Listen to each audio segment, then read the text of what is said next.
Hey, sir, can you hear me? Sharwan, can you hear me? Oh, Con, I can hear you. Yep. Okay, I'm trying to. I can go live for you because it did some crazy stuff. I'm about to get it started. It's saying the stream is saying live right now. You mean everything to me because I know you mean everything to Christ. And Christ means everything to me. I called on the Lord. I said, man, Father, this is real. Will you watch over me? Will you raise them up to be strong? I'm just a man with flesh. This is what you called for in your scriptures. You said they wore studs and fringes, they got it on. You said they follow the law, they doing it. You said under your house shine, they ought to love one another. And they doing it.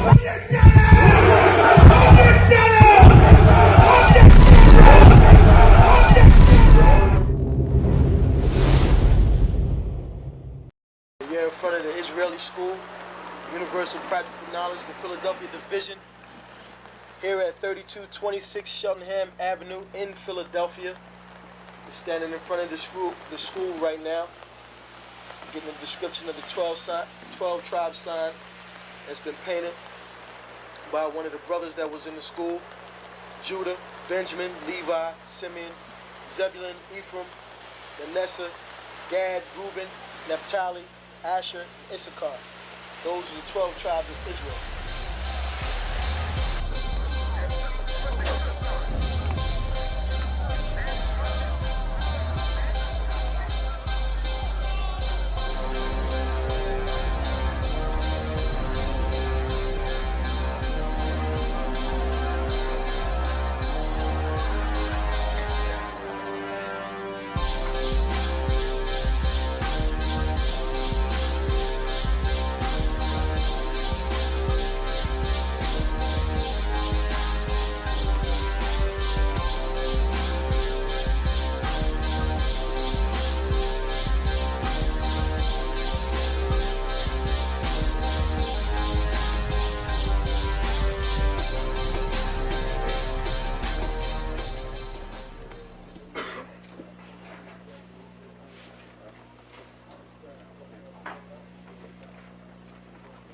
Shalom. Shalom. You've been waiting for this day, so this day has finally come. A lot of you have been wondering where this knowledge that you've been hearing is coming from, and the powerful truth that you've been hearing, how this was established. Well, we finally were able to arrange for the priests to come down from New York and spend some time with us. And I'd like to introduce them if I can. These are some great brothers. We're very glad to have them with us. We want to make them feel as warm as possible because this is their work and the extension of their work and what they've laid down some time ago. I'd like to introduce, first of all, priest and Sixth Shield General, 4th in command in the nation of Israel, Lahab. I'd like to salute this brother. March up. Barak.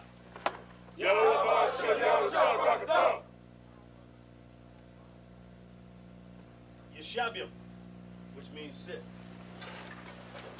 And I'm going to turn it over now to Priest General Lahab. Water, brother. I'd like to say this, starting off, we're very impressed at your school here, and we're very impressed to see that the brothers and sisters in Philadelphia think enough of the Most High and the Bible and the truth and your nationality to be a part of this, because most of the brothers and sisters are running from the truth.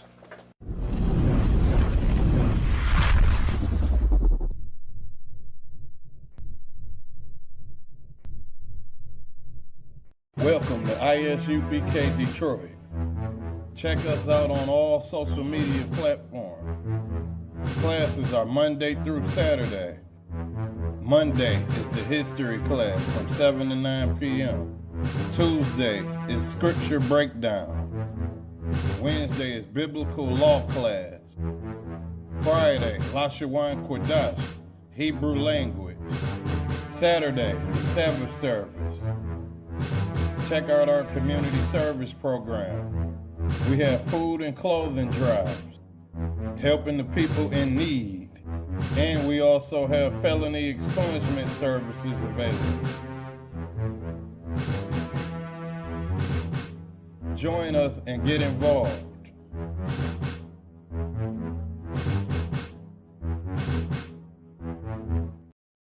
K9.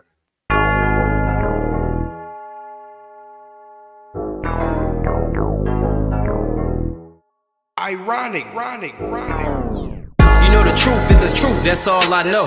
Cry loud and spare not, you gon' get exposed. A few real niggas left, you not one of those. Real soldiers, we was born to stand 10 toes. If he ain't one West, that nigga not one of mine. He got a purple 12, me, I got a black 9. The truth is the wife of my youth, chopper my concubine. Had to die to get my rib, that bitch forever mine. You know the game, a bishop gotta be blameless. But GMS teaching niggas to be rapists. They screaming we snitch. When Jordan Morgan was killed by your brother, y'all ain't say shit. Real prophets only dwell in the UPK, PSA, we don't sign NDAs. Real prophets only dwell in the UPK, PSA, we don't sign NDAs. Hey, 100 deep, 100 shields on, that's 100 priests.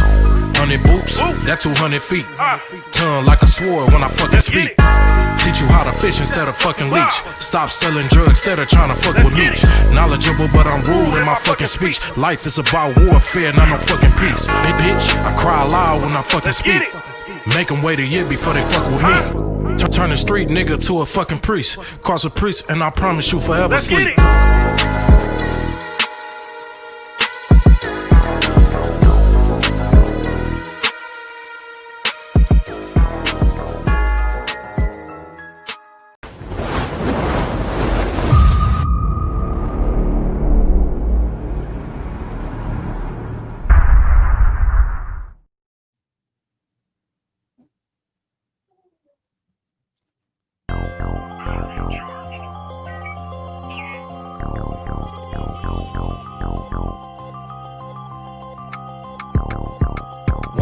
One West, that's who we are, nigga. One West. So who is y'all, nigga? One West. We want it all, nigga. That's who we are, nigga. So who is y'all, nigga? One West. That's who we are, nigga. One West. So who is y'all, niggas? One West. We want it all, nigga. That's who we are, nigga. So who is y'all, niggas? UPK soldiers got them killers with me. And I don't fuck with every spot cause it's too iffy. Real motherfucking prophet cause the Lord with me. But don't get that shit twisted, I got Drake's with me. Yeah, bitch, and that whole 50. Run up on me wrong, you gon' catch 60. Wait, you gon' catch 20. The other 30 for your homies, bitch, I got plenty. And I'll shoot this motherfucker till that clip empty. Taking orders from your bitch, you a fucking simpy. Shit, should be televised. The way I'm cutting niggas up, bitch, I'm a samurai. Niggas swear they in the truth, but telling hella lies. Stumping like you Greek, bitch, you Hellenized. The revolution gon' be televised. And what I see in my vision gon' leave you petrified. One West, that's who we are, nigga. One West.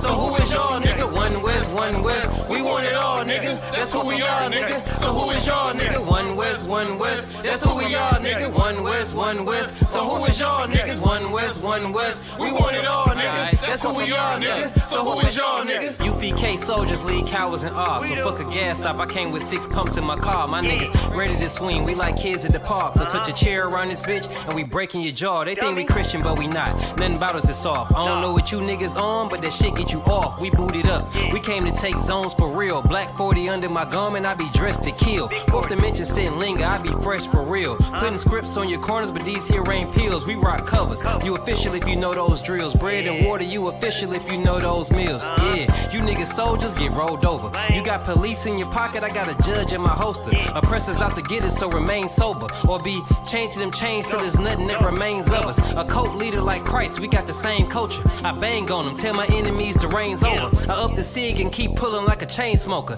The game ain't changed, One West stayed the same on them. One West, that's who we are, nigga. One West. So who is y'all, nigga? One West. We want it all, nigga. That's who we are, nigga. So who is y'all, nigga? One West. That's who we are, nigga. One West. So who is y'all, niggas? One West. We want it all, nigga. That's who we are, nigga. So who is y'all, niggas? Niggas talking prophets, yeah, we got plenty. We the reason why it's Israelites around the city. Caucasian tells the rock, bring Shamara. We about to slide on him, see what niggas talking about. Young dog think he wise cause he a Kim head. That shit lame, they didn't survive, nigga, Kim is dead.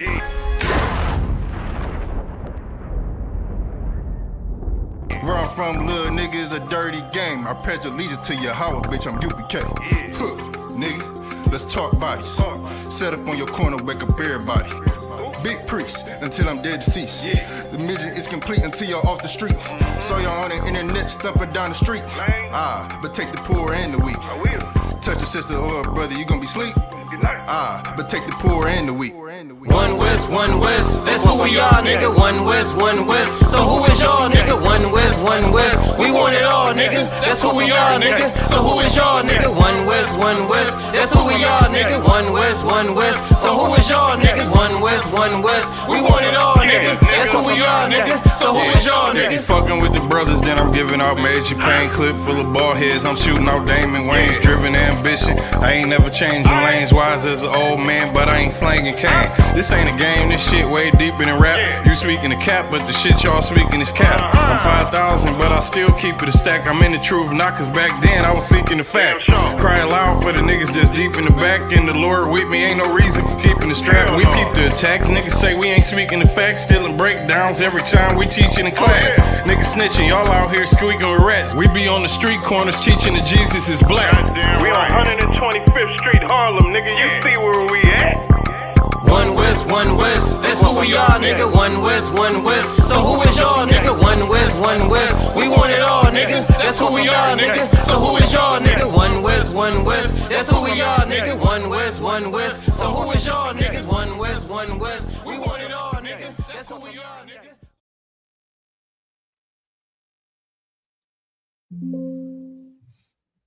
Hey, shalom. Y'all about Shemel Shabbat Thumb, all the brothers. Yo, Shema Thumb, Shemel Shabbat to the sisters. I'm Priest and Officer Shariwan and the Commanding General Yahana. I got with me the mighty priest, Officer 500 Abawan. All right. Tonight is Monday night history class. The water to everybody tuned in on the chat. Quick shout out, Tonica Mills, Shemaiah Matar, Aisha Bana, Shalakia Allah, Officer Mashah in the building. Thawada, everybody for tuning in, everybody online. Make sure you like, share, subscribe to our channel. All right. And we're going to get started. So again, tonight is Monday night history class. All right. Tonight's topic, we're going to get into some of the history of the Red Summer, some of the cities inside the states that went underwater, that were destroyed, dismantling many of our communities inside of America.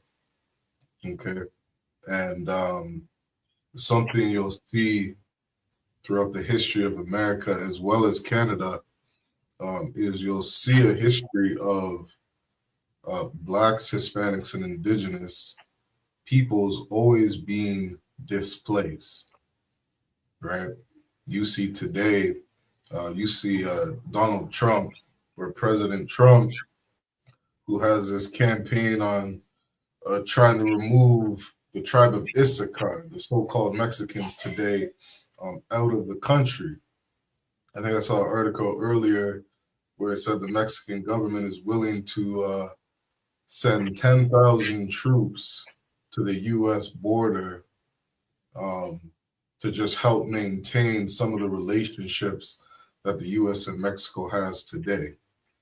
But what you've always seen is like mass deportations. You're always going to see things like redlining, gentrification, our people always being displaced, which really sheds a light on where we are today as a people, right? One of the things that we say in the IHUPK is if people would just leave us alone, they would just simply leave Blacks, Hispanics, and Indigenous peoples alone, we would build up beautiful communities. We would build up our cities, we'd build up communities, and we would thrive because we are a very talented people. Like the scriptures say in Deuteronomy chapter 7 and 6, it says, "Thou art an holy people unto the Lord thy God." Not only are we a holy people, but we are a separate people that are above all nations on the face of the earth. What does that mean to be above all nations? It means that we are better in every single way. You see it in the things that we've invented. You see it in how we compete. You see it in our education, how much our kids excel in school, how much we excel in everything that we put our hand on. It is because we are above all people on the face of the earth. And if we had time to be left alone to build up our own communities, we would flourish. You saw that in Black Wall Street. You see it in different Black-owned businesses, right? You saw it when we were just coming out of hard bondage of slavery in America. We built up things like Rosewood. We built up Black Wall Street. We built up these different communities and cities where we flourish. But time and time again, throughout the history of being in here in America and under our oppressor, who is the devil that the Bible speaks of, you see us constantly being displaced. Many of these things happen in Canada as well. You hear of stories like Africville. What was the story of Africville in Canada? They said that what the Canadian government deemed Africville to be was a place that was what they called was just unmanageable. Is that the garbage waste was getting too bad, the housing and the roads were getting too bad. But what they don't tell you is that the city refused to remove garbage from the community. They refused to put money into building up roads and infrastructures. They refused to put up city lights and different things to help build up the community. And so what did they do? They went and literally bulldozed houses, destroying the community in Africa, displacing hundreds of Blacks inside of Canada to where they were put off in these different communities and never were able to rebuild their community again, right? We see these things time and time again. And so these are some of the things, some of the history that we're going to get into tonight, of just our history here in America and under our oppressor. All right. Are you here with me, Alban? Yeah, I'm here with you. I got to send a communication to Cap real quick. Okay, Con, no sweat. Keep doing your thing. All right. So what we can do is just while we're waiting, I'll pull up a quick article on what was called Africville inside of Canada. And what you'll see is that if you're Black, Hispanic, and Native American Indian, it doesn't matter where you are on this earth. We are all suffering the curses together as a people. I don't care if you're in Europe. I don't care if you're in Jamaica, in Colombia, inside of Brazil, wherever our people are, all these curses follow us wherever we go. What are these curses? These curses were put on us for disobeying our God. We read about these curses in the book of Deuteronomy, chapter 20 and verse, the book of Deuteronomy, chapter 28, right, where we see these different blessings and curses that would befall our people. Okay. You want me to grab the scripture? No sweat. I don't need that right now. I'm going to pull up this article. Let me share my screen. And this is just one of the stories of our people being displaced inside of Canada. Zoom in a little bit. Okay, this article says, Africville was a close-knit Black community in the north end of Halifax for over 120 years. The city demolished Africville in the 1960s and its residents have been fighting for justice ever since. It says Black people have lived in Nova Scotia since well before the city of Halifax was founded on Micmac territory in 1749. There are records of Black people in Nova Scotia dating to the early 1600s, and many colonial settlements, including Louisbourg, brought enslaved Black people to the East Coast indirectly via the transatlantic slave trade.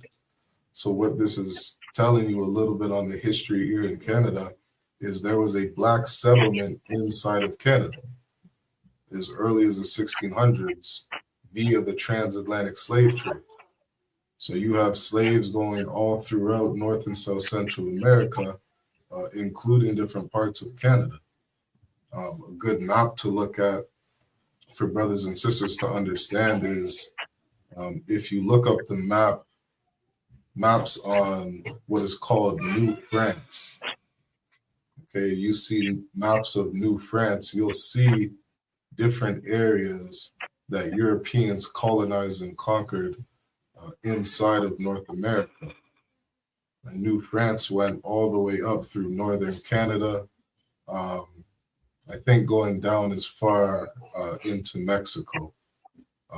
But again, you can look at that map if you want to see exactly where it was, right? So it says in the late 1700s and early 1800s, after the American Revolution and the War of 1812, large groups of Black settlers began to arrive in the province. Many of them were formerly enslaved people who had been promised freedom and land in Nova Scotia. But when they arrived, they encountered white settlers who viewed them as inferior. So what you see is during the time coming out of slavery, right, you still had whites who didn't want to mix with Blacks. And so what happened, you have many Black communities start to form all throughout North and South Central America, right? You have this in the South, you have this in the North, you have this happening all throughout the US, right? And Africville was one of those communities. So if we drop down to see what happened to Africville,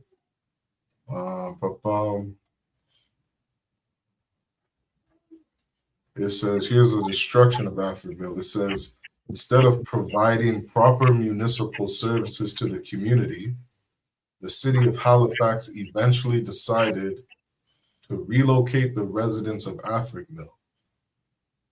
Right? The city said it wanted to build industry and infrastructure in the area, but it also used the language of human rights to justify its decision, claiming that relocation would improve the standard of living for residents. Right? Which is the same language you always see again and again and again. Right? I think I remember General Yohana doing a class on gentrification, and he spoke about the parks that end up getting built inside of these many of these areas that were gentrified. And it's funny, if you look at Africville today, Africville is just one massive park. And it happens to have a train, train tracks that run through the park. And so it's funny because we can sit here years later and look back and say, the only reason they demolished this community was so that they could put train tracks in the park down, which is all they did.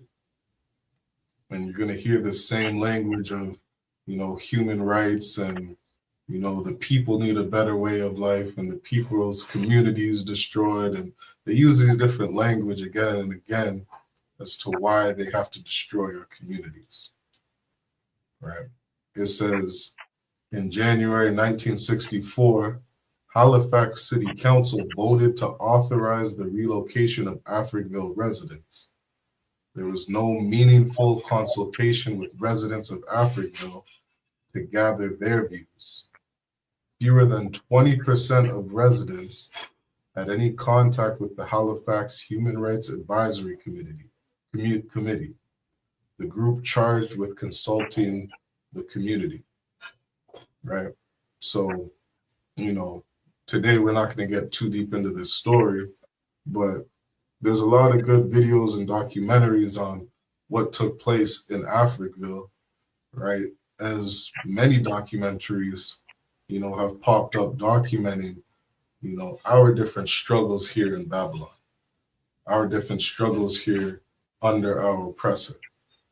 And Africville was just one of those stories that was no different. This community was destroyed, or people were displaced, right? That area was gentrified, right? And again, that's just a story of us not being left alone here under our oppressor, right? You hear the stories of the people who lived in Africville. What do they say? What do they say? They absolutely love that community. They say they had a safe place for their kids to come home to. Nobody was worried about walking down the street because everybody knew each other's family and they knew, you know, everybody's grandma and grandpa and things like this. And the community was this safe place for Blacks inside of Canada, right? It was what they would call their home. And this was a place that didn't need to be destroyed, but maybe just shown a little love. You know, I think, like you hear some of the things they did, I think they put a, what do they call it? Where you slaughter animals. I forget what that place is called. Say it again. When you slaughter animals? Yeah, when you slaughter animals, there's a business term for it. I can't remember what it's called. But they went and put one of those big buildings beside the community of Africville. So they had this terrible stench that they would speak about in the community because of the business that they put there. The other thing they put beside it was a large correctional facility. I think they put another waste management plant or something beside the community. They did a couple things, right, to help destroy the community and to help push the people out, right? But these are just some of the ways that they treat our people. So if you're back with us, Aban, do you have one of the articles on the Red Summer? I got a couple different things real quick I want to bring out. And it's just so heavy that what's going on in today's society, what you just mentioned about Africville, about gentrification, things like gentrification and eminent domain always seem to push our people out of their land and into somewhere else. And if we look at today's society, what is this presidential candidate doing now? He's pushing people, not just pushing people. He claims that he's pushing foreigners out of illegal aliens out of the America into their own land, when actually he's trying to reverse natural birth citizenship, right? We reverse a natural birth citizenship. Now, what he does is that what that means is that if you are born over here in the United States, that still doesn't make you a citizen, right? We read instances and stories where he has attacked the Native Americans, saying that their IDs are not substantial enough to prove that they're American citizens, when this land was stolen from them many, many years ago, right? So you're trying to say the people that was here before, his people came over here and oppressed and conquered them and pushed them off their land, are not natural citizens. The people that you pushed into these, what do you call those, reservations, are not natural citizens, right? And what's so heavy about that is that this has been going on, that, Blacks, Native Americans, Hispanics, right?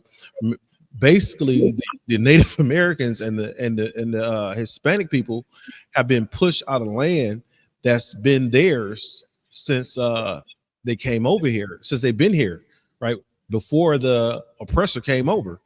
But you know, when when Judah was brought over here, when the blacks was brought over here, and they started to set up different cities and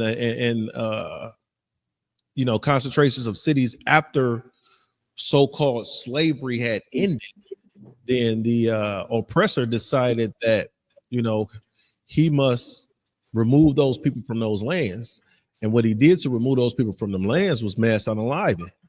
And like I said, it was so heavy what you're saying, because now we see what's going on with these mass unalivings. You know, a real quick update is that a lot of the Hispanic brothers and sisters that were up in the ISIS, the ICE sweeps that just been going on the last couple of days, right? I understand they're sweeping up close to 1,600 people a day. But a lot of those guys had to let them go, because they were, you know, some of them, majority of them were a good portion of them was American citizens, right? But things such as we see in our history that our people were pushed from their land in many different ways. Either it was eminent domain, it was gentrification. You got things like the Red Summer that attacked, you know, many cities in the United States, because a lot of times we only bring up Black Wall Street, because Black Wall Street didn't happen in the same year as the so-called Red Summer, but it still was a part of it, because the same things that happened to these other cities happened to Black Wall Street, right? So with the same things happening to the other cities happened to Black Wall Street, and with these same things happening, it had to be relatable because they did it in the same fashion, right? So the first thing I'm gonna bring out is what Wikipedia has about the Red Summer, right? And what it says is that the Red Summer was a period in mid-1919, which, and this is what Wikipedia says. This is you know, not written by us. We don't write Wikipedia, and that's why I brought this out, because this is written by, you know, an allegiance of oppressors.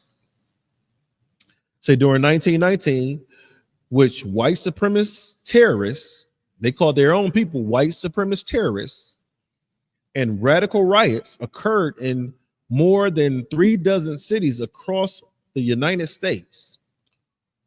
In one rural county in what's that article? It says the Arkansas. It says the term Red Summer was coined by civil rights activist and author James Wooden Johnson, who had been employed as a field secretary by the National Association for the Advancement of Colored People in 1916. It says in 1919, he organized peaceful protests against the racial violence, which is so heavy, because even when our people are being slaughtered and attacked, we still try to find a peace-seeking result. These oppressors have, you know, different type of munitions aimed at you. You know, think about it. What happened during these times? They got munitions aimed at you, guns aimed at you, dropping bombs on you, and you still trying to. Our people, who are a very peaceful people, we're still trying to come up with a peaceful resolve when we're being attacked. You and I were talking earlier, sir, is that we spoke that you know, you see these different attacks on our people, and the entire time is that those oppressors were playing offense, and our people was always play defense, even when it gets to talking about such organizations as the Black Panther. The Black Panthers never went out and attacked, you know, an oppressor's organization. They always stay back and play defense, always blocked. You know, they never swinging, always blocking. You know, never moving forward, always, you know, giving ground, as we say in the UPK, right? So to continue on with this article, it says in most instances, attacks consisted of white on black violence. Numerous African Americans fought back, notably in Chicago and Washington, D.C., race riots, which resulted in 38 and 15 deaths, respectively, along with even more injuries and extensive property damage in Chicago. Still, the higher numbers of fatalities occurred in rural areas around Elaine, Arkansas, where an estimate of 100 to 240 black people and 5 whites were killed at an event now known as the Elaine Massacre. Right. So that's just another example of the mass unaliving of our people. It says the anti-black. Now, what that anti-black means, what you got to understand, Israel, is that anti-black means against. Anti means against, right? Against blacks. You hear a lot of the small hats use the term anti-Semitic, which we are a Shemitic people. And if they were truly using the term correctly, black people, you are a Shemitic people. So with them being anti-Shemitic, that would be against you also, right? Native American, Hispanics, that would be against you also. But the small had to go ahead and use that terminology as if it's only describes his people. You see what I'm saying, sir? As if it only describes his people, it describes the 12 tribes of Israel, which were a Shemitic people. It says the anti-black riots developed from a variety of post-World War I social tensions, generally related to the demobilization of both blacks and white members of the United States Army forces following World War I, an economic slump, and increased competition in the job and housing market between ethnic Europeans and African Americans. Let me break that down for you, right? Understand is that the black man fought in World War I for this country, right? When he returned from World War I in this country, right? Notifications go out that there, it's a lack of jobs, there's a lack of housing, right? When we got all this land called America, we got a lack of housing. We got all this rural area. You could just build houses, or you could go make you a house or do whatever, right? And they were building houses, men were building houses when they came back from the war back then. It's just that, think about how they built up Black Wall Street. They built it up by hand. It was destroyed by another hand, right? So what created the what this article is saying is what created the social tensions between us and our oppressors was the job market, was the housing market. You're seeing the same thing today, and it's a term coined that said if you don't know your history, you're bound to repeat it. I'm sure. Have you heard that term before? If you don't know your history, you're bound to repeat it. And which you're bound to repeat your history, understand that what went on in 1919 is going on in 2025, right? You got oppressors saying, oh, the Hispanic folk are taking our jobs, or the blacks are taking our jobs, or the Native Americans are taking our jobs. And the most ironic thing about that is that these oppressors and his children don't want the jobs of Hispanics. They don't want to pick their own oranges. They don't want to pick their own fruit. You know what I'm saying? They don't want to do the things that the Hispanic tribe is doing. The Hispanic tribe, I've seen these brothers, and they put in work. And that's why, when even in today's society, right, if you want to get some work done on your house or any type of building facility, they'll let you know. You know, it's what is it called when it's not it's not spoken loudly, but it's like secretively. They'll let you know. Go get a Hispanic group, right? And I, you know, when I was younger, I thought it was funny. It was just funny because, yeah, all right, whatever. When I seen these brothers work, they do the work. I've seen the Hispanics do the work in 8 hours. It would take anybody else a week to do. I've seen them put a roof on a 3,500 square foot house in 10 hours, a complete tear off. And they took breaks. Think about this. And they took breaks. A complete tear off down to the raptures, right? Down to the trust, right? And build it up in 10 hours. If I could, please.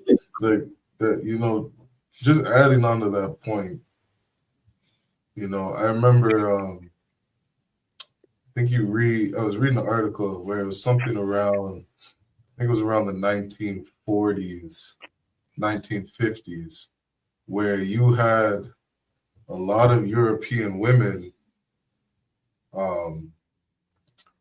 who were basically so lazy that they were hiring Black women to come into their house to cook and clean inside of their homes, because even that job alone was too hard for them.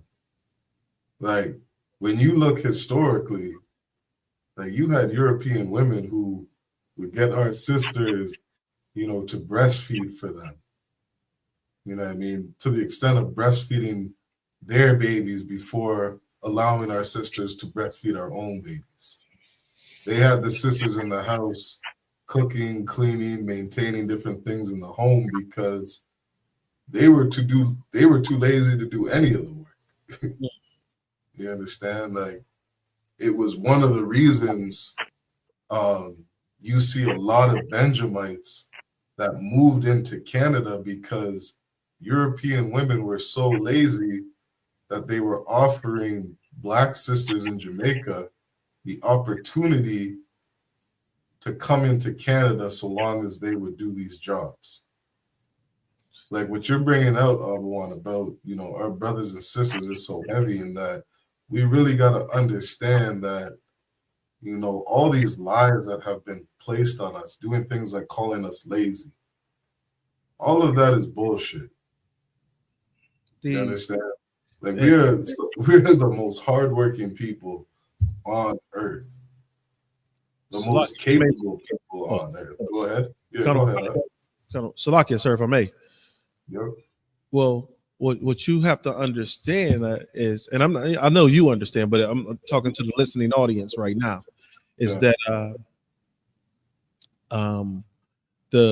our people are called lazy by the oppressor. And you have to think about, why are our people called lazy? One is that we built this country for free. Damn. We built America for free. Whatever country that the Blacks, Native Americans, and Hispanics were enslaved in, we built those countries and we built those cities and we built them for free, right? The oppressor did not start to push out the fact that we were lazy till we wanted some wages for our work, right?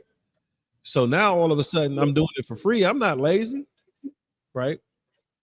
I'm working for free. You don't mind me being in your house. I'm working for free. You don't mind me seeing me walking up and down your streets, right? When I'm enslaved, when you beat my back, when I'm working for free. Now, since I require you to pay me a wage, right? Because I require you to pay me a wage. Now I'm lazy because I want the same amount of money you get paid to do the same job, right? When theoretically, the Bible says that we are not equal to, but above all nations. So if I'm doing the same job that you're doing, according to the Bible, I should get paid more than you because I'm above you. That means that you are the employee and I am not the supervisor, I'm the manager. I'm the executive director. That's above you, right? Not equal, because if I'm equal to you, then, you know, equal pay, equal rights. I'm not looking to be equal. I'm looking to fulfill what the Bible says and to be above all nations, right? And you see it in our work ethic in anything that we do. And I'm talking about the entire 12 tribes. Anything that we do, right? We are above all nations. If people look at it, if you can look at the sports, you can look at we won't even look at sports. We look at other entertainment aspects, like who are the best comedians? Who are the best actors? That's in entertainment, you know, the best singers. If you look at, you have individuals who in engineering and architects and cartoonists or artists or things like that. Who are the best artists? When they need a mural drawn of in downtown Detroit, these murals that are drawn, they calling up some brother or some sister to put these murals on these buildings, right? When they want some famous violinist or quartet to show up, it's one of the 12 tribes. It's one of us. So we're considered lazy because we ask for a wage now. That's it. We ask for some money. Please pay me a decent and fair wage when we should be getting paid twice as much for showing up. We should have it in our contracts. It's going to cost you this much just for me to show up and not say nothing when we're dealing with these other nations. Because think about this. It was just in the news. This was last year or the year before last, something like that, where one of these Iranian, he's like an Iranian, I don't know what they call they princes or whatever they call them. So he's like Iranian prince. He wanted Beyonce to sing, do a concert or something like that for his I guess it was his birthday or something like that, some crap. And he paid her like $10 million. $10 million. And I'm sure $10 million, she ain't do 10 songs. I'm sure she ain't do 10 songs. Just say she did 5. That's $2 million a song. Right? Now I'm no Beyonce fan or none of that, but I think she got underpaid by the other nations. Right. I think she was underpaid. Right? Anytime we do something for these other nations, it should be an other nation tariff tax. Thanks, Mr. Trump. Right. Right. So I'm gonna continue with this article, if I may, sir. Okay. It says the anti-black riot developed from a variety of post-World War I social tension, generally related to the mobilization of both black and white members of the United States Army following World War I. An economic slump. Now, I understand this is right before the Great Depression. The Great Depression is record to start in 1929. Right. So we're seeing the economic drop and the economic fall off 10 years before the Great Depression hits the United States. Right. Well, 10 years before they recognized it, because you see this trend of economics falling off and nobody recognized it at the time. Right. Right. It says an increased competition in the job and housing market between ethnic European Americans and African Americans. The time would also be marked by labor unrest, for which certain industrialists used black people as strikebreakers, further inflaming the resentment of white workers. So what you have to understand is that at this time, it was you pay a black person less wage than you pay a white person.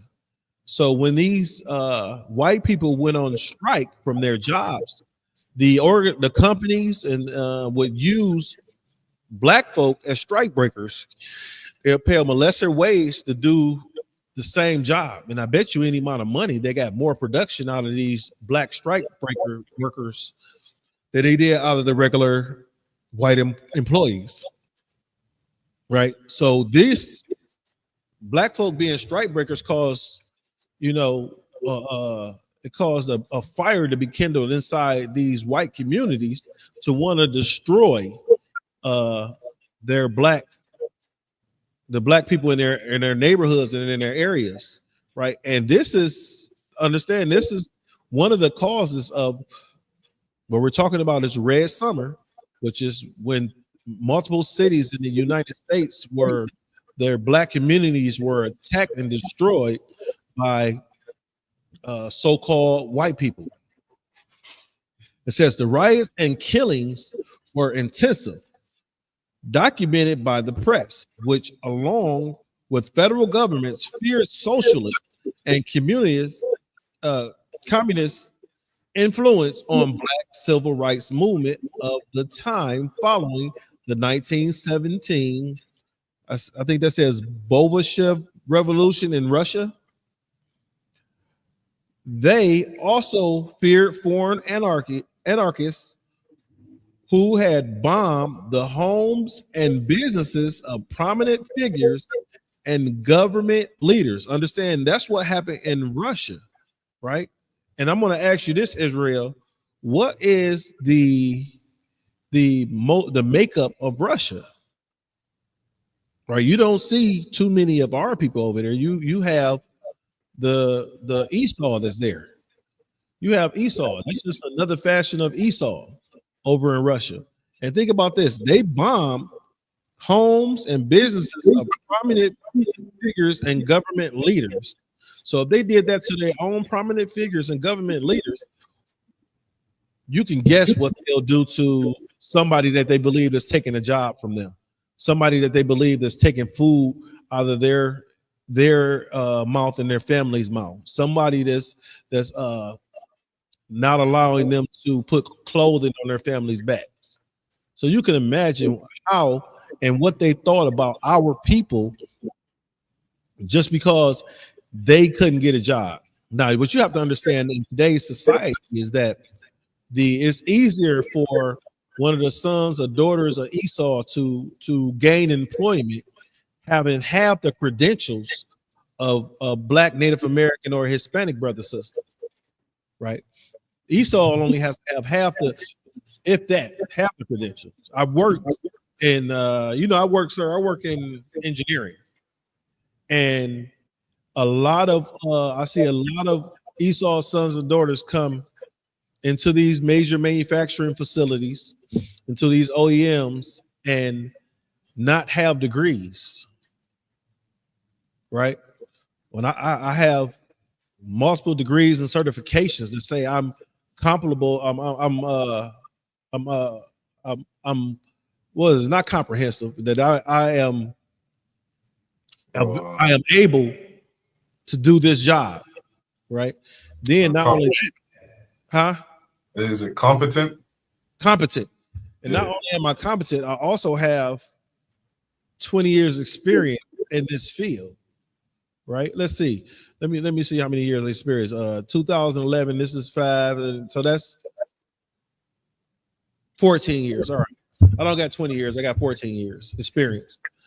With that experience, they look at me and they see this one of Esau's sons show up and tattooed all up and down, neck tattoos, face tattoos, all that kind of stuff, right?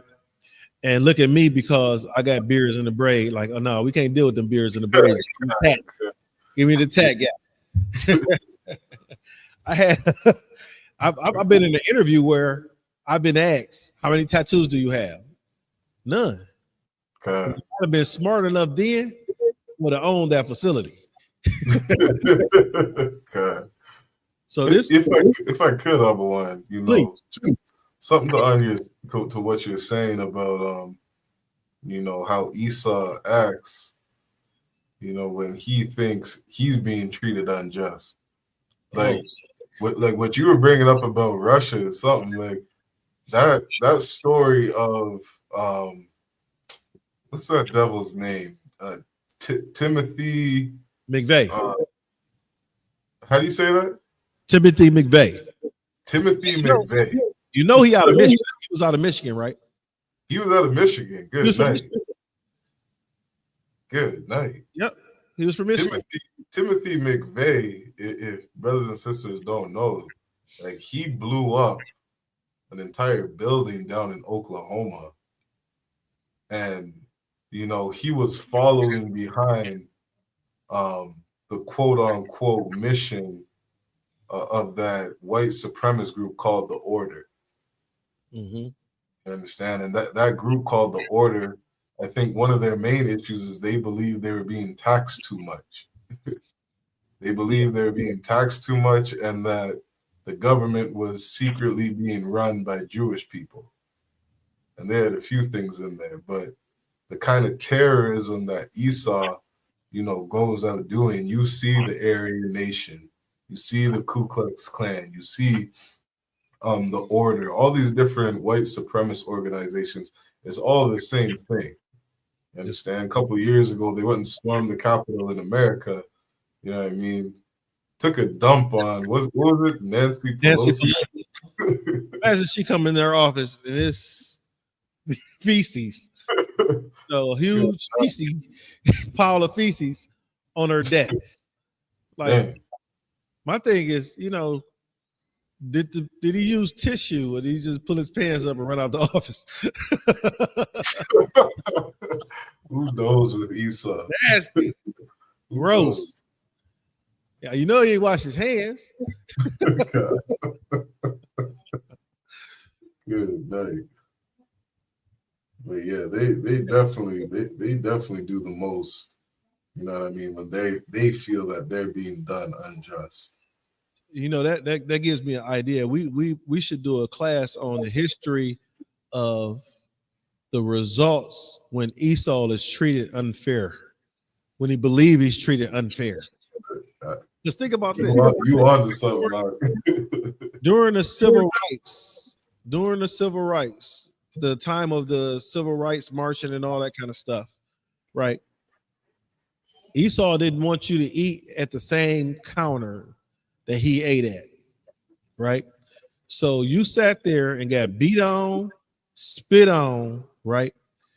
Kicked on, whatever atrocities they may have done towards you to get some nasty ass food because you wanted to eat somewhere where Esau was eating at when Ray Ray's chicken and waffle, you know, tastes 10,000 times better because it's seasoned. We already know that our Westerners don't really season their food, right? We know, especially Esau. Esau don't season his food. Most of the time, he don't cook it. Look at the different delicacies that they believe that are delicacies. Raw meats, right? Raw beef is a delicacy, right? You might as well bite a cat with raw meat being a delicacy. No, it's just, you know, and things of that nature is, I think it's called something tartare or whatever it is. I forget what it's called. But you know, we over here, even when what was it, Jacob and Esau, when Esau so-called sold his birthright unto Jacob, it was over some food that wasn't cooked, some meat that wasn't cooked. He was starving to death, where he couldn't wait till the food was done, because I'm sure his brother made him enough to eat, enough for everybody in the house to eat. He was cooking. Think about it. Jacob was cooking for the household, but Esau just had to have it and it's not done yet. God. And to this day, you see them eat food that is not cooked. You got some black folk that can't eat a medium steak. Right. How you want your steak? Well done. I look at them like, you about to eat that belt? Like, Good. right. So we were talking about how our people were removed from their land during these things called like eminent domain and gentrification and whatever. All right. So right here, I'm going to read two more parts of this article. This one's short. This is called the Great Migration. Right, it's still part of the Red Summer, but this is the Great Migration part. It says, with the mobilization of troops from World War I and with immigration from Europe cut off, the industrial cities of America's Northeast and Midwest experienced severe labor shortages. Right now, real quick, labor shortage, that means that shortage on jobs. Or is it a shortage on people to work? They didn't have jobs, right? It says through the South, so they had this labor shortage. As a result, northern manufacturers recruited through the South from which an exodus of workers ensured. So what they didn't have is the labor. It was a labor shortage. So they didn't have the amount of people needed to run these manufacturing facilities that they had in the North. Right now, that right there was my parents moved from, on my mother's side, they moved from Duck Hill, Mississippi, here to Detroit. On my father's side, they moved from Norfolk, Virginia, here to Detroit. Right.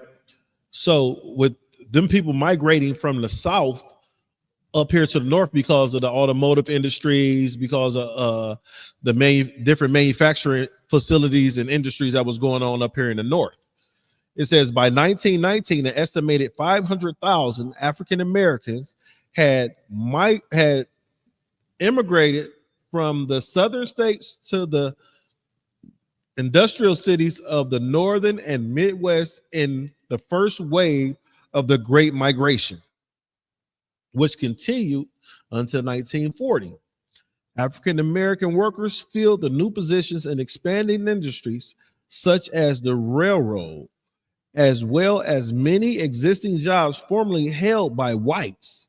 In some cities, they were hired as strikebreakers, especially during the strikes of 1917. The increased resentment against blacks among many working class whites, immigrants, and first generation America. So what it says is that it increased the resentment between blacks who's just trying to get a job at work. Think about it. We just trying to get our hustle on, put some bread in our pocket, take care of our family.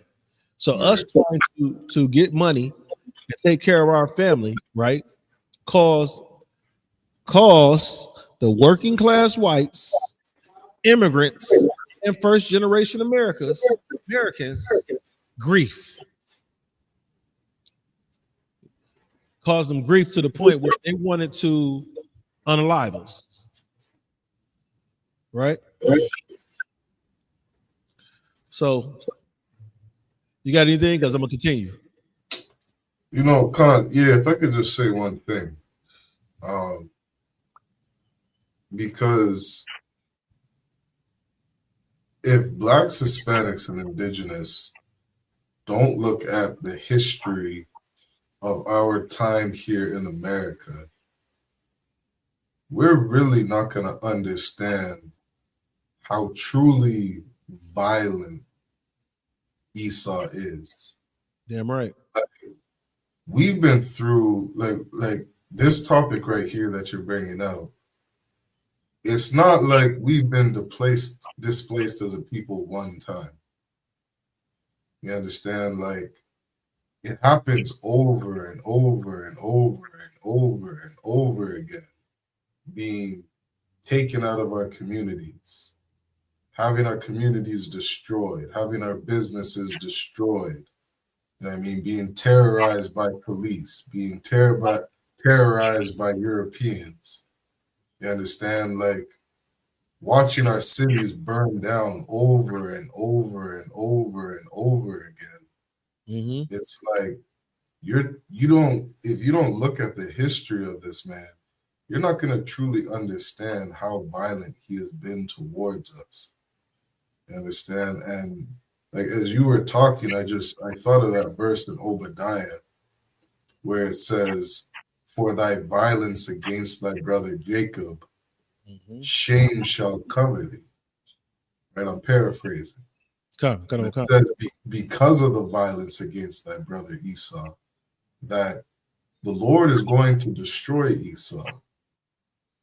You understand? Like he has done so many things against the children of Israel. It would be a crime not to cut off that nation. You understand? Like sometimes people hear us when they, when we say things like the Lord wants the children of Esau to be in slavery. The Lord wants the so-called white man to go into chains. The Lord wants the so-called white man to be destroyed and cut off. These things are righteous. Like there's been so much bloodshed against our people. It would be a crime not to do something against this man. Right? Like it says in Revelations, like Babylon's sins have reached up to heaven. Like he has done so many things, so many crimes on this earth. You understand? Like it would be such a crime not to punish this man. You understand? Like as we get, like there's another story I had thought about it as you were saying these things too. Like, and again, it's just another showing of, what this devil has done to us throughout history, right? But that was just a thought as you were saying it, and I'll bring out some more as we go on. Sorry, and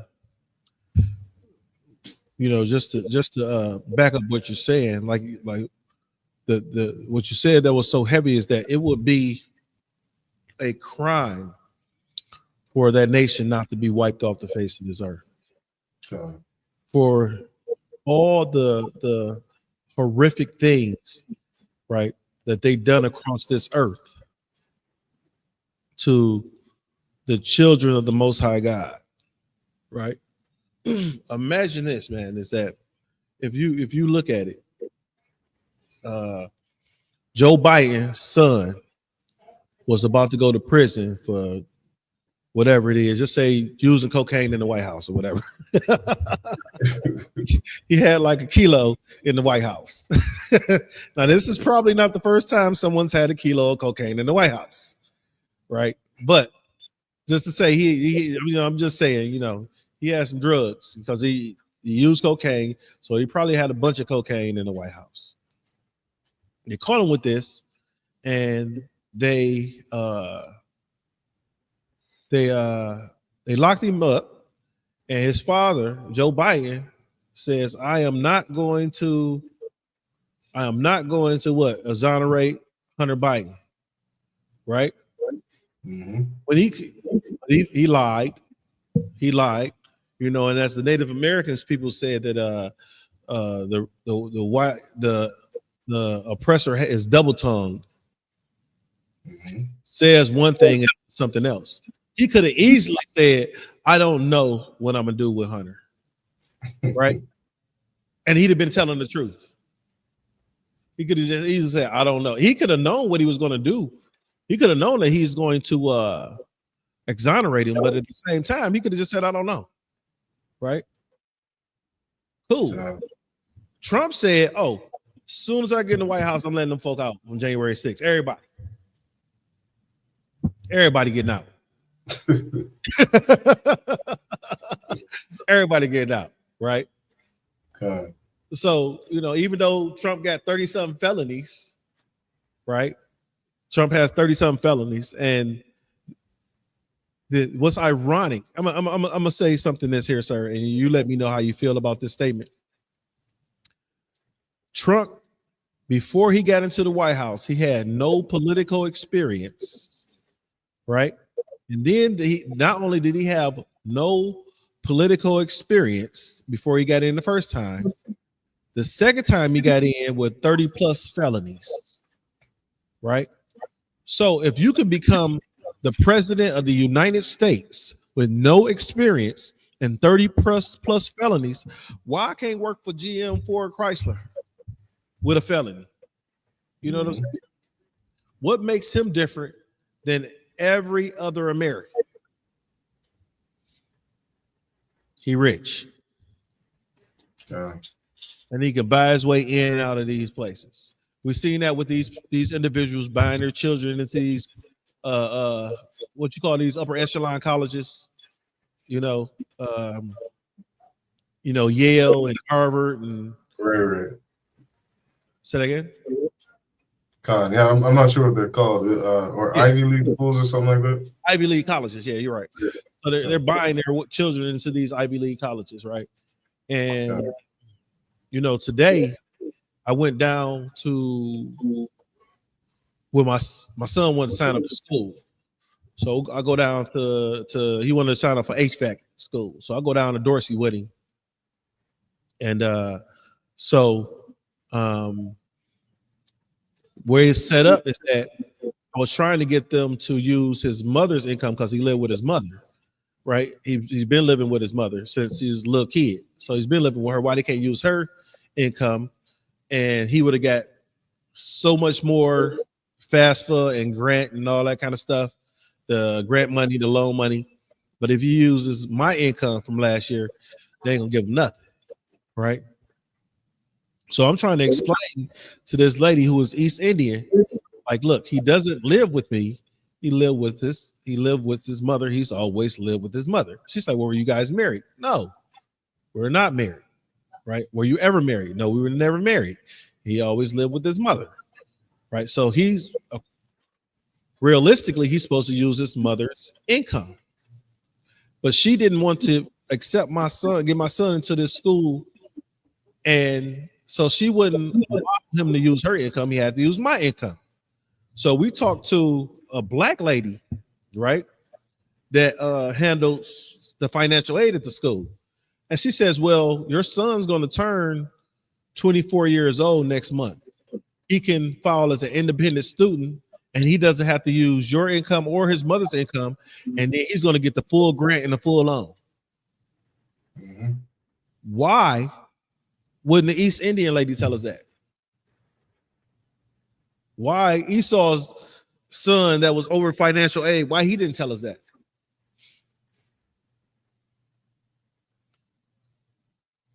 Because it's what's going on right here in the red summer is still going on today. They don't want us to be able to compete for employment with them. They don't want us to be able to compete for employment with them. Understand, we have to have twice as much experience and certifications in order to compete with Esau and his sons and daughters. Right. To compete with, what's East Indians, not Amalek. Start with an E. I forget what their biblical name is. Start with an E. Elam. There you go. Right. So when I was at a certain manufacturing facility, all they hired was Elam. It was a bunch of Patels in there. Right. I'm like, wow. Right. Understand is that the what you call that, the managers, majority of the managers and the senior engineering and the senior this and senior that, they were all Elam. Mm-hmm. So they were trying to hire brothers and sisters, sons and daughters. They didn't have what was required, well, what they made me have in order to take this position. And now they're wondering why they can't get this position. facility to function, because you got individuals there that don't know how to make a manufacturing facility float, because they don't have the experience, they don't have the knowledge. And with us have to have more experience and more knowledge in order to take on the same jobs. And that's what I was saying earlier, is that, you know, we're not supposed to be equal to these people.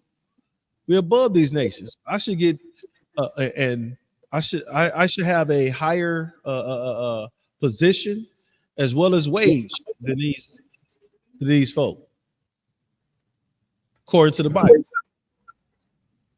Right? I shouldn't have to compete with I shouldn't have to compete with Elon for a job. Really? I really shouldn't. Right? Think about it. As Black people, we shouldn't have to, you know, when I say blacks, I mean blacks, Native American, Hispanics. We shouldn't have to purchase anything made of cotton. Our people pick cotton for so long in this country, pick so much cotton in this country, right? Understand that Mississippi, which is the poorest state in America during the American slavery, was the richest city in the world, one of the richest cities in the world, because of free labor, right? Because the black folk wasn't lazy yet, wasn't considered to be lazy yet.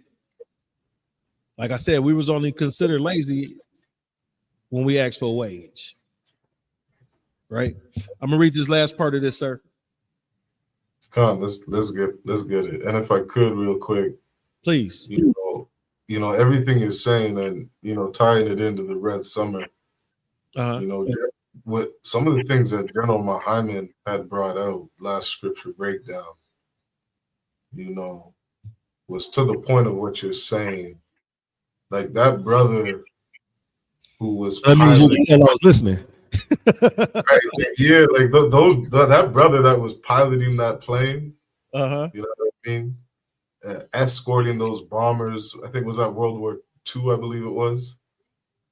Right? I'm not sure if it was World War I or World War II, but this brother was out there escorting the bombers, and the United States military didn't lose one bomber. You know what I mean? The Tuskegee Airmen? God. Yeah, you talking about the Tuskegee Airmen. Right. Like you can't fly a plane better than a Black or Hispanic or indigenous man. Now, if I may, sir, you got to understand is that the oppressor said that the Black man, Native American man, Hispanic man cannot fly planes. And the reason why they couldn't fly planes is because they can't see at night. So we're not supposed to be able to see at night, according to the oppressor, right? So how did these individuals that can't see at night escort these bombers, you know, hundreds and thousands of miles away and not lose one?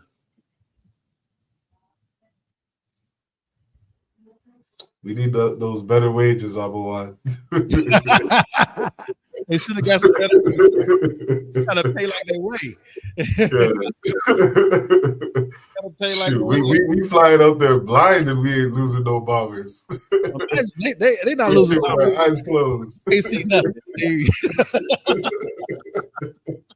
You can't see nothing.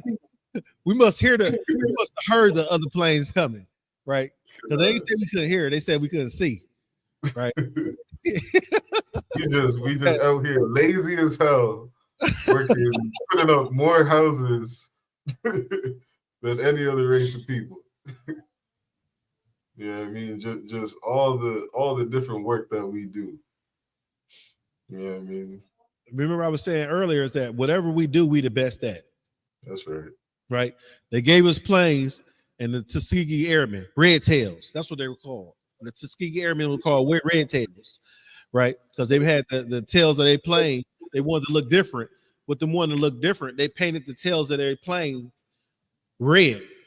So when these bombers see these red tails come up, they got more comfortable. It's like these brothers don't lose bombs. They don't lose bombers. God. No, not brothers, but these oppressors like them boys. That's what they said. Them boys don't lose bombs. So since they don't lose bombers, we safe, right? And like I was saying, is that the oppressor didn't have a problem with you being in his house when he owned you. He don't have a problem with you walking the street when he owned you, right? He don't have a problem with you taking care of his kids. The black woman breastfeeding the kids and cooking for them when they owned you. The only what caused the discord between the white and the black is ownership. You no longer have a title, right? Like you have a title for a car, you no longer have a title for this black man, this black woman. So since you don't have a title for it, now it's not yours no more. You can't control it. You can't tell it what to do, right? With it being your property, understand that in those times, and during slavery, in those times, your property, you could do what you want to do with your property. So if you could beat your property to death, which is so ironic because you can't beat a dog to death in America, right? You can't beat a dog to death. Peter will be on you. Ask Mike Vick. Right. Mike Vick wasn't even, he was just fighting the dogs. He wasn't even beating them. You got you ever watched the show Hoarders? It was one lady, she was hoarding, and then she had like 100 cats or something like that in her house. Another lady had like 50 dogs. God, I've seen stuff like that. And the Humane Society, is for dogs. What is the root word of humane? Human. Right? But the Humane Society is for dogs. Right? So they are more protective of animals and trees than they are of the lives of blacks, Native Americans, and Hispanics in this country. And until our people understand and see that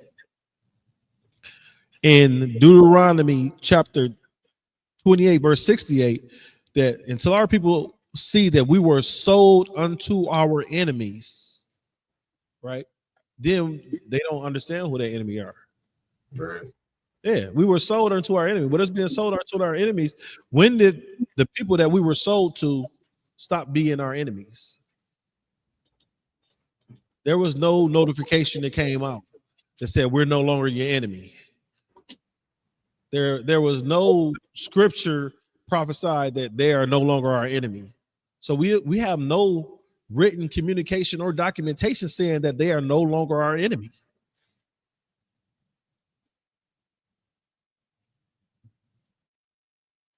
Right? So let me get this last part. You ready? This is Racism and Red Scare. In the summer of 1917, violent racial riots against blacks due to labor tensions broke out in East St. Louis, Illinois, and Houston, Texas. Following the war, rapidly demobilization of the military without a plan of absorbing veterans into the job market. The removal of price control led to unemployment and inflation that increased competition for jobs. Jobs were very difficult for African Americans to get in the South due to racism and segregation. Now, we're still seeing that today. That we are the first fire and the last hire. We're seeing that today. Right. During the first Red Scare, following the 1917 Russian Revolution, the anti-Bolshevik sentiment in the United States quickly followed on the anti-German sentiment, rising in the war, feared and imminent attempt to overthrow the U.S. government to create a new regime modeled on that of the Soviets. Authorities view with alarm authorities view with alarm African American advocacy of racial equality and labor rights. And incidents involved the death of whites further feared. So not that whites were unalive, it was just the fear that whites could be unalive. Right? It says in a private conversation in March 1919, President Woodrow Wilson said that the American Negro returning from abroad would be our greatest medium in conveying Bolshevism to America, right? So he's saying that the returning of the black American soldier to the United States will bring in communism, because that's what they practice over in Russia, right? Think about it. America is supposed to be democratic. Russia's communist. So that's one of the reasons that America went to war, you know, and is at odds against Russia because of the way the government's set up. You see it now, like Putin is in office for how long? Over here in America, you get a 4-year term, and if you voted again, you get another 4-year term, and then after that second 4-year term, you can no longer run for president again or be the president anymore. Now over in Russia, you know, what's his name? Putin's a dictator. So with him being a dictator, hey, I'm in office now. He set up his military to protect, keep him in office. Right? It says other whites expressed a wide range of opinion. Some anticipated unsettled times, and others seeing no signs of tension. Right? So some seen tension, some seen no signs of tension. Right? So you got some people saying like, oh, okay, yeah, this is going to be a problem with the black soldiers coming back from war, and others saying, no, I don't see a problem with it. Right? The reason why one of the reasons why they didn't see a problem with it, because you still had segregation that was dominating the South. So a black man couldn't, you know, get a job nowhere in the South, right? Unless he was a sharecropper. And you know how those sharecroppers are. If you're familiar with sharecroppers, they were given just enough food to feed their family, and anything else, any of those other crops went to so-called men that owned the land.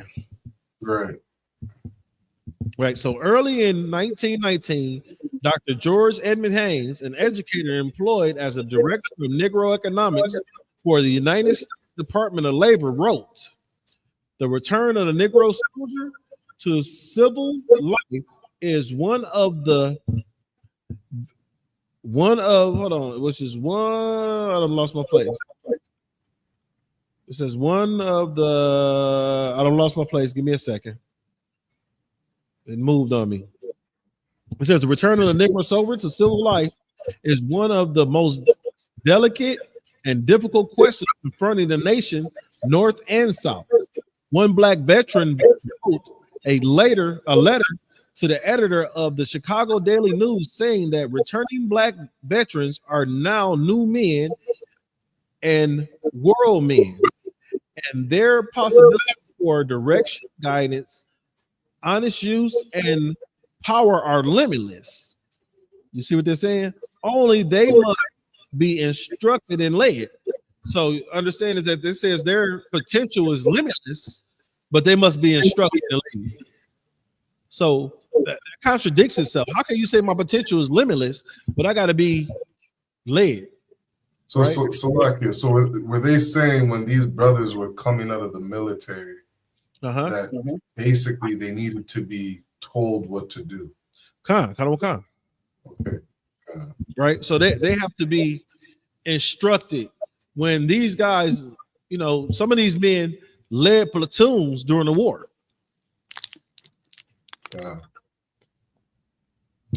So how can you say that this platoon leader needs guidance and direction to be used honestly?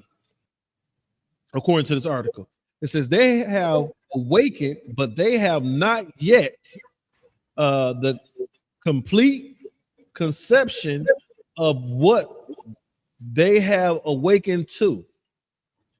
W.E.B. Du Bois, and official of the NAACP and editor of its monthly magazine, saw an opportunity. Right? So those were some of the things that went down for the Red Summer, right? And with those things going on in the Red Summer, sir, if we have time, I would like to tie some of the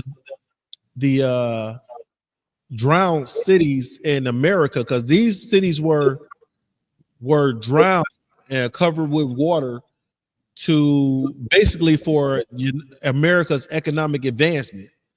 But it was just another attack on our people in a different way. But it still happened during the same time. God. Right? You got anything, sir? Yeah, you know, the scriptures in Ecclesiastes, or what is it? Ecclesiastes, I believe it's 10 and 7. I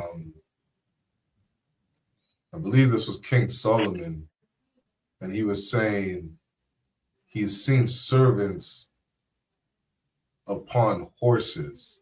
Right? He was saying that he saw people that were meant to serve in a high place. You understand? Like he saw Esau ruling the earth. And that was a sad thing for him to see, because he understood that his people were meant to rule. He understood that blacks, Hispanics, and indigenous, we weren't meant to serve Esau. Right? Like it says, the elder shall serve the younger. We were meant to rule. And it's a sad thing seeing blacks, you know, coming out of the military, or blacks, Hispanics, and indigenous, you know, kind of walking around with our heads down, you know, just being nothing but good slaves inside of this kingdom. You understand? And, you know, to be in this position at times where we're sitting here protesting, you know, just for better wages, or just for the right to be better slaves, to be better servants inside of this kingdom, you know, is such a sad thing to see for our people. This is why in the ISUPK, we're teaching our people, you know, how to retake what's truly ours. You understand?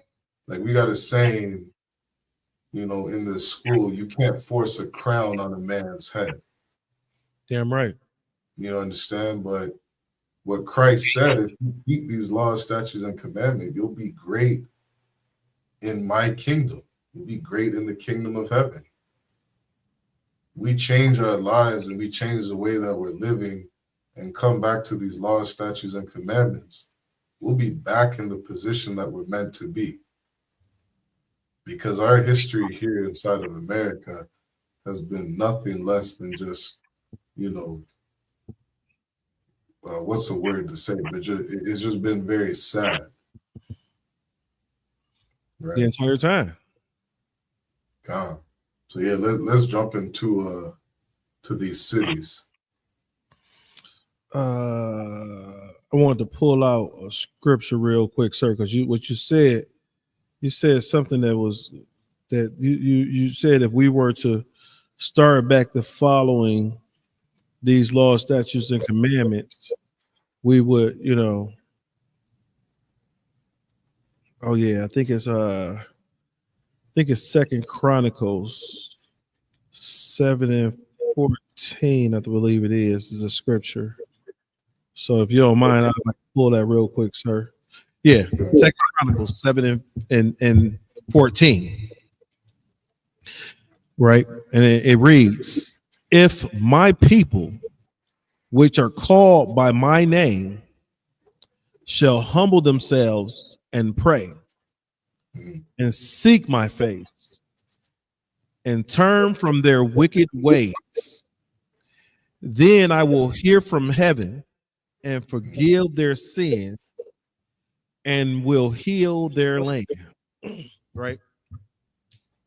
So the Lord is telling us right here, the Most High is telling us right here that, if my people, understand that he doesn't say the entire nation.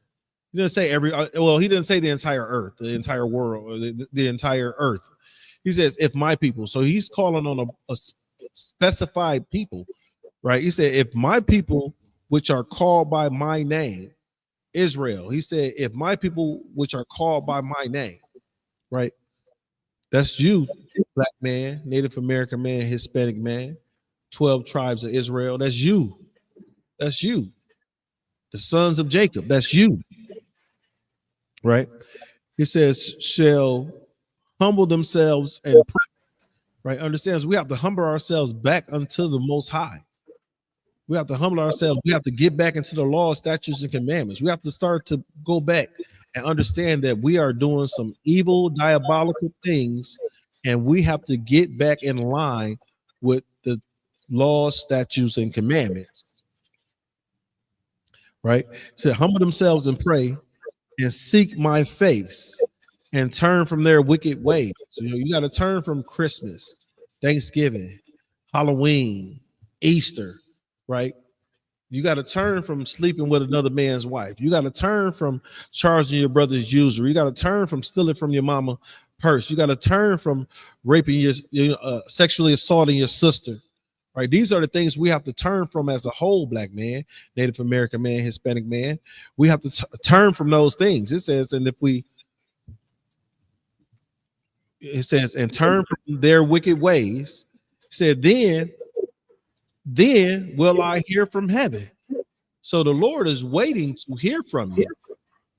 He's waiting to hear from you. You have things that you have to do. You have to get in line with first, so that he can hear from you. Because I think the scripture says that the prayers of the wicked is the prayers of the sinners an abomination. I'm paraphrasing, sir. Right. It says the prayers of the sinners an abomination. Right. So if you being a wicked, if we continue to be wicked beings unto the Most High God, he's not going to hear our prayers. Right. He's not going to even listen to them. Right. It says, but if we turn from our wicked ways, then I hear from heaven. That's the Lord, the Most High God saying, then he will hear from heaven. He said, and forgive their sins. The ones that he will forgive. So understand that we have done some sinning against the Most High God. You walking around kissing that rock in Mecca. You walking around with this cross on your neck, or this ankh. I seen one of the sons of Esau with an ankh around his neck. I thought it was hilarious. Never seen that before. Was at the gym the other day, and he never seen that because I thought it was like African spirituality and Egyptology, and he wasn't either. He's from the mountains of Caucasus. I think he would have a mountain around his neck. Oh man! Right, and then. After the Lord forgive our sins, then he will heal our land. And if you don't understand what he means by heal our land, you have to go back to those curses that are in Deuteronomy 28, between 15 and 68. Right? That is an assault on our land, right? Because we chose not to follow the law, statutes, and commandments of the Most High God. That's all I had, sir. I wanted to bring that out because the reason why we went through the Red Summer, Tulsa, Oklahoma, slavery, the Trail of Tears, Rosewood. The reason why we went through those events is because we chose not to follow the Most High God. We chose to turn away from the law, statutes, and commandments that he has set forth from us. Right. And the scripture says the laws are not grievous. They're not. Right. Think about this. For you not to have high blood pressure, right, and all these and diabetes and all that kind of stuff, all you have to do is stick to the dietary laws, right? You stick to the dietary laws. You stop putting the pork, crab, shrimp, lobster, rabbit, raccoon, all that kind of stuff. My uncle asked me, where can I get some coon from? He's from the South. So he came up here. He said, where can I get some coon from? I have no idea where you get. I was confused at first, like it's a bunch of cool niggas up the street.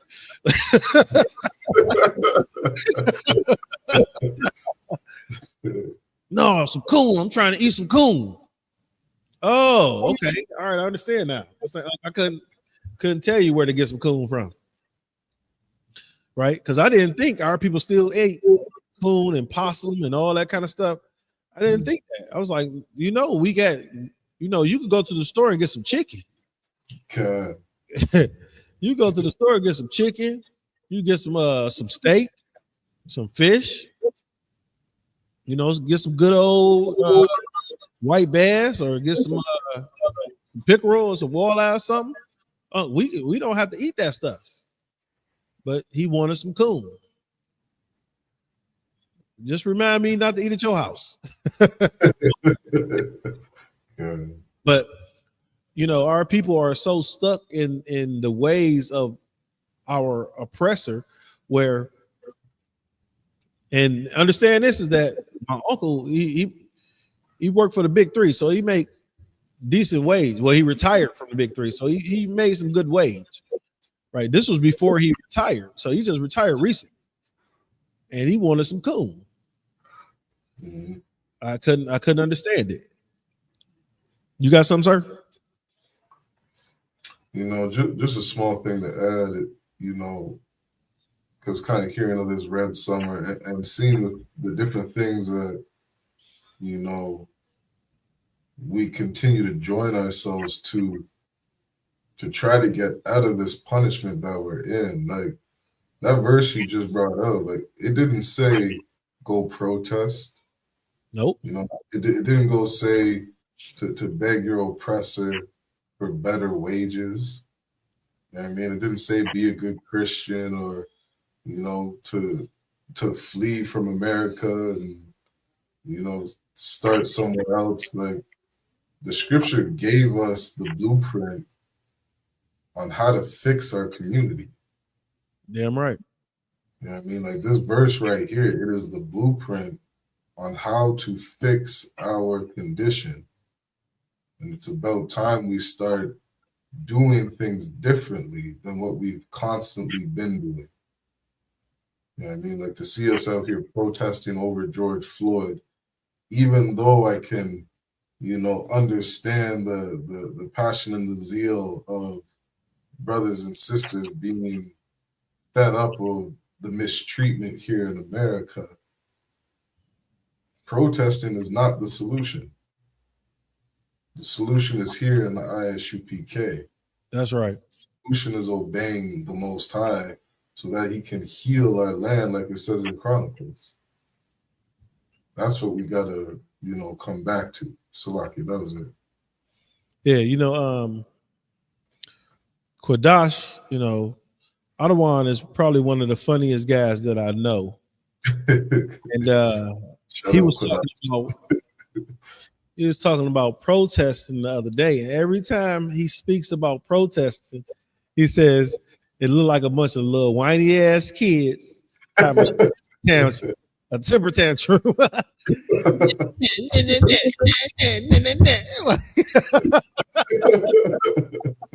He's hilarious, man. He said, and I sat down and thought about it, like, all these protests that we've done over the, our people have done over the whatever, it was protests during slavery, it was protests after slavery, it was protests during, Jim Crow, so-called keep going and keep going. And you see the George Floyd and all these police protests. And how has it affected our nation? It's done nothing for us, right? It hasn't bettered anything. The same things are still happening. We protested. I don't know if you remember.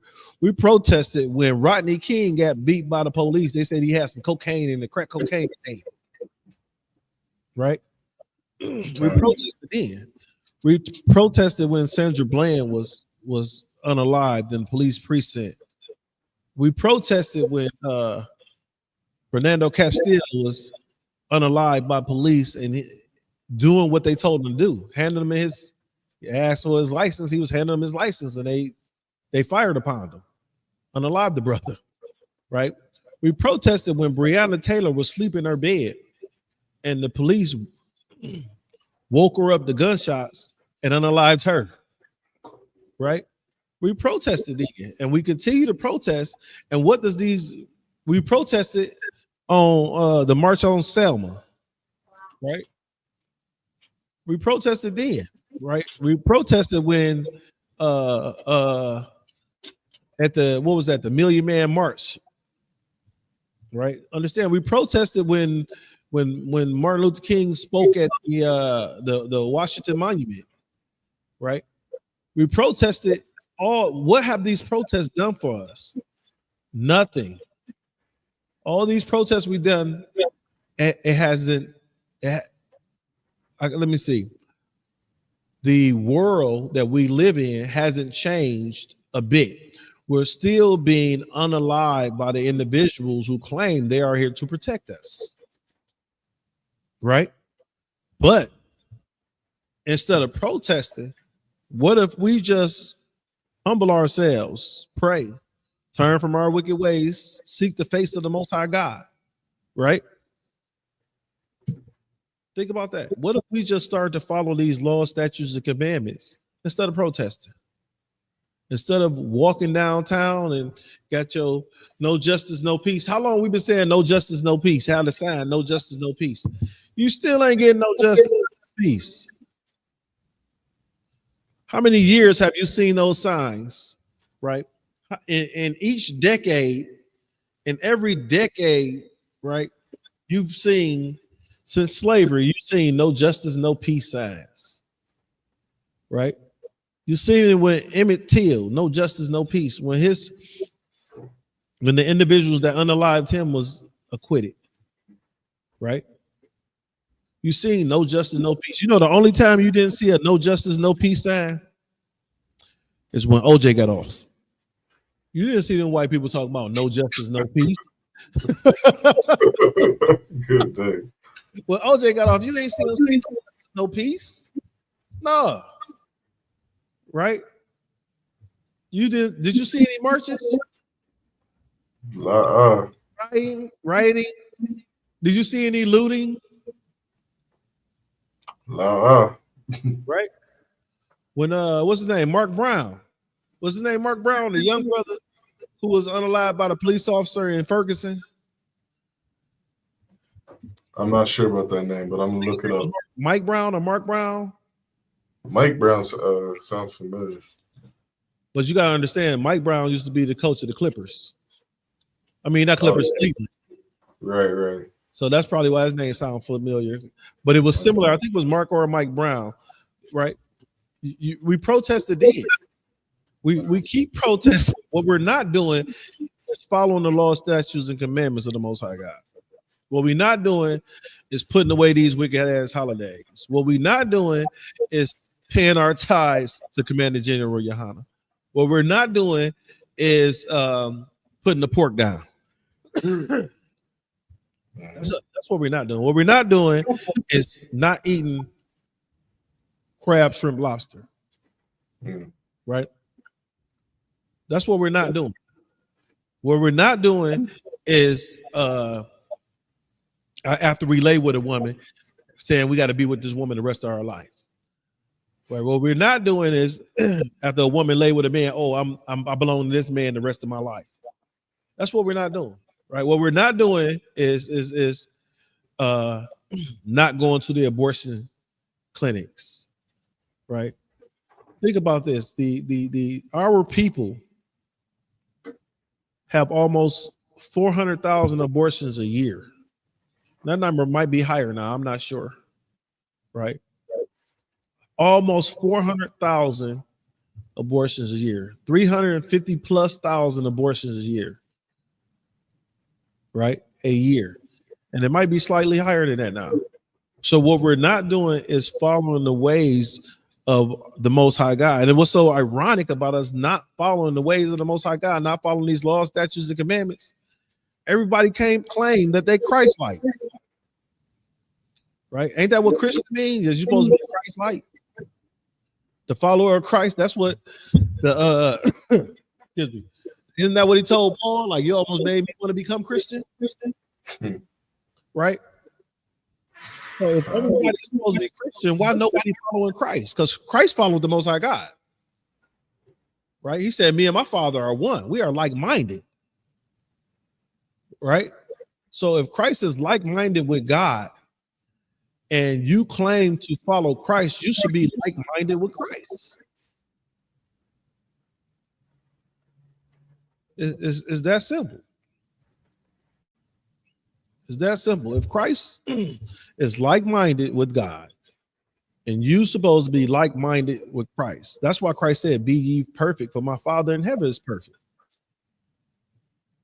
That's why he said that, because he knows, like, I'm like-minded with my Father. You're supposed to be like-minded with me. We all supposed to be with one accord, right? Which means we have the same agenda, right? Here in the UPK, we got the same agenda. Our agenda is to get this message out to Black, Native Americans, and Hispanics. Our agenda is to go out to these street corners and cry aloud. Our agenda is to take these food programs, these clothing programs, and help our people, right? These are the things that we have, and these are the agendas that we have here, right? Christ said that I come back, but I'm paraphrasing, but only for the lost sheep of Israel, right? That's what we do. We're here, right? We're here, these prophet and priests in the UPK, and we haven't said this today, so I'm gonna say it now because I'm gonna beat you to it, sir. If you're not in the ISUBK under Commanding General Yohana, you're not in the truth. You're being lied to. Right. So that means there's something you're not following the law, statutes, and commandments, right? You got some group. I heard a group the other day. Some 53-year-old man was trying to get with like a 13-year-old girl. Right. And the guy who was speaking said that was the only reason. That was the only thing y'all could hold up against us. Pedophilia? The only thing. Yeah. That's the only thing we can hold against you. You're not following the law, statutes, and commandments of God, right? You hear other groups say that that you've seen the other groups that is praying over the food and the pork and all that kind of stuff, right? You see those groups. We got other groups saying that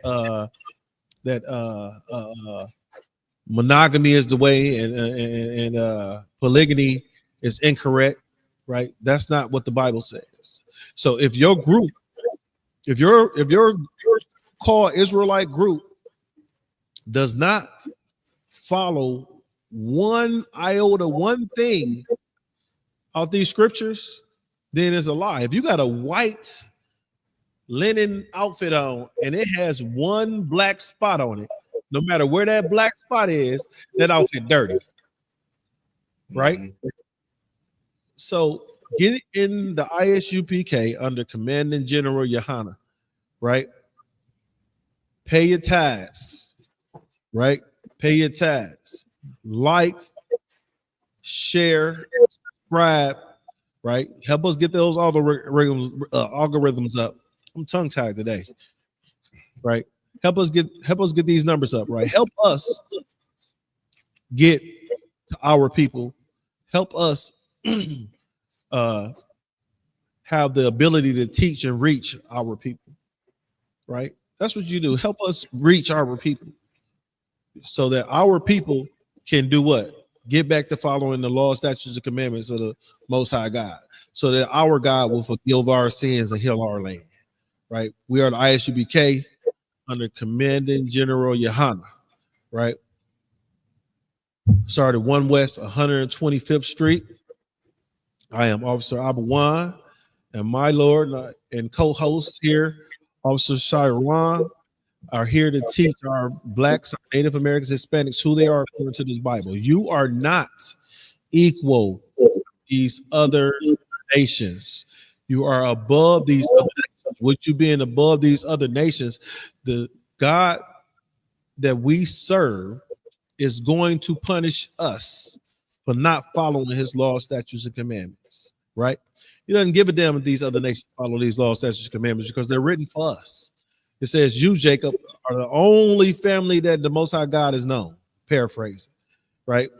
Understand in your household, Your children have to follow your rules, your regulations. We in the Most High's household. So we must follow his rules and regulations. Sir, you got something? You know, just the last quick thing to say, you know, which what you were saying was so heavy in that, you know, we keep seeing all these, you know, brothers and sisters like George Floyd, you know, be unalive because of this condition that we're in, you know, and you know, for myself and other brothers in the ISUPK, you know, we don't want to see something happen again to like a Sonia Matthew, you know, be shot in the head because this oppressor that is over us is ruling the kingdom. You know what I mean? So what everyone is saying is so heavy in that getting the ISUPK so that we can learn how to change our lives so that these things don't have to keep happening to our people. All right. With that, I'm going to say shalom. Hey, sir, do we got any, before we close out, do we got any comments or anything like that real quick? Just a couple brothers. We had Princess Noir jump in the chat. Nassar Gabar. That was everybody else in the chat. So just shalom, Yabashim Shabakatham to all the brothers, and Yahweh Shamar, all the Bashim Shai, all the sisters.